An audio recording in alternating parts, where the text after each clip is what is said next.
On September 6, 1945, 2 days after the first nuclear weapon was dropped on Hiroshima, Churchill met with his new American president, Harry Truman, aboard the battleship HMS Prince of Wales. They were in the middle of the Atlantic Ocean off the coast of Newfoundland. Churchill told Truman that he was glad the United States had developed the weapon and that he hoped Britain would be allowed to use one if necessary.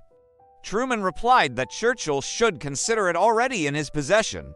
What he meant by this is not entirely clear, but it is widely believed that Truman was offering Britain permission to use an American nuclear weapon if needed.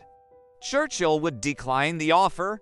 Number 8. Do you realize what a terrible responsibility we now have to bear? If these things get out, there will be hell to pay. All of us may be blown to kingdom come. This quote comes from Leslie Groves, the military officer who headed up the Manhattan Project.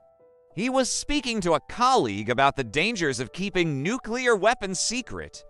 The U.S. government had managed to keep the Manhattan Project under wraps for most of the war, but in the final weeks of fighting, German spies had infiltrated Los Alamos and were stealing secrets about the atomic bomb. Groves realized that if the Germans got their hands on the plans for the bomb, they would use it to develop their own.